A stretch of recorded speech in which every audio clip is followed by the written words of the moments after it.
என் அன்பான வணக்கத்தினை தெரிவித்துக் கொள்கிறேன். வீர சுதந்திரம் வேண்டி நின்றோர் பின்னர் வேறென்றும் கொள்வாரோ என்று மகாகவி பாரதியார் கூறினார். அந்த சுதந்திரத்திற்காக தம் உயிர் உடை எல்லாவற்றையும் நீத்தோர் நம் நாட்டில் பல்லாயிரம் ஆவர். அடிமை நாட்டில் வாழ்வதை விட மடிந்தொழுவதே மேல் என்று வீர முழக்கம் செய்தவர் வ.உ. சிதம்பரனார் அவர்கள்.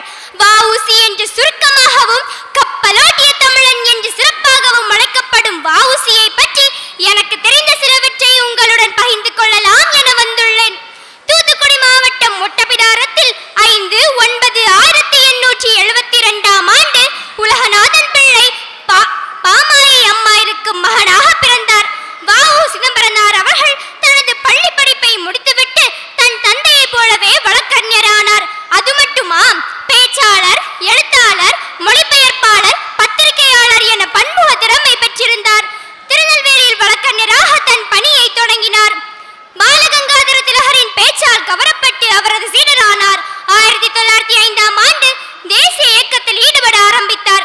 வணிகம் என்ற பெயரில் நம் நாட்டிற்குள் நுழைந்த ஆங்கிலேயரை விரட்ட அவர்களது வாணிகத்தை முடக்கும் நோக்கத்தோடு 1906 ஆண்டு அக்டோபர் 16 சுதேசி நாவாய் சங்கம் என்ற கப்பல் நிறுவனத்தை தொடங்கினார். அந்த நிறுவனத்திற்கு சொந்தமாக கப்பல் வாங்க வேண்டும் என்று எண்ணம் கொண்டு இந்தியாவை விட்டு செல்லும் போது, திரும்பினால் கப்பலோடு திரும்புவேன், இல்லை என்றால் கடலில் வீழ்ந்து மாண்டு போவேன் என்று சூளுரைத்து சென்றார். அவர் கூறியபடியே SS காலியா, SS லாவோ என்று 2 கப்பல்களை பிரான்ஸ் நாட்டில் இருந்து விலக்கி வாங்கி அவற்றை தூத்துக்குடிக்கும் கொழும்புக்கும் இடையில் ஓட்டினார்.